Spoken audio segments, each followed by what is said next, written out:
It's been six weeks now since U.S. forces pulled out of Iraq's major cities, and the violence shows no sign of slowing down. Al-Qaeda is suspected of blowing up two trucks today, just seconds apart, near Mosul. 15 houses were destroyed.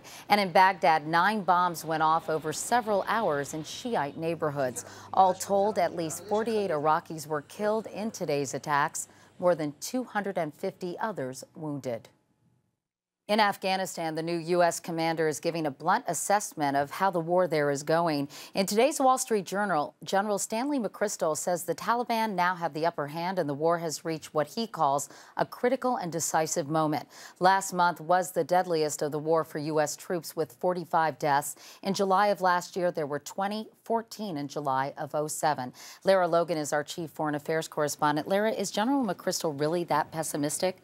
Not according to one of his top aides. I spoke to him just a few hours ago, and he said the general was speaking in a very specific context, that in certain parts of the country, in the eyes of the people, the Taliban have gained the upper hand, but this does not apply to the whole of Afghanistan. We're hearing he may request an additional 45,000 U.S. troops on top of the 21,000 already deployed. Is that true? Well, General McChrystal is likely to request more troops. The exact number is not known at this point. He has not yet decided.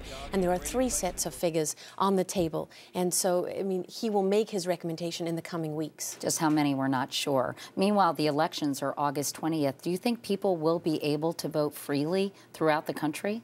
Well, in large parts of the country, yes, they'll be able to vote. But in the parts of the country where, for example, General McChrystal says the Taliban have gained the upper hand, they will have a very difficult time. The Taliban wants the elections to fail. They want the U.S. to fail, and they'll be doing everything they can to stop people going to the polls. Meanwhile, the Obama administration announced today it's preparing some 50 benchmarks to measure success because Congress is getting antsy about this war. Do you think that's a reliable way to measure progress? Benchmarks can be a double-edged sword, and it's very difficult with counterinsurgency because it is a long-term strategy. It takes years to see results, and it only takes 15 seconds to blow up a building or to blow up a road. So it's very difficult. It doesn't mean anything to the Afghan people. They feel it in their daily lives, whether there's a difference or not. This is more about the American people. All right. Lara Logan. Lara, thanks very much.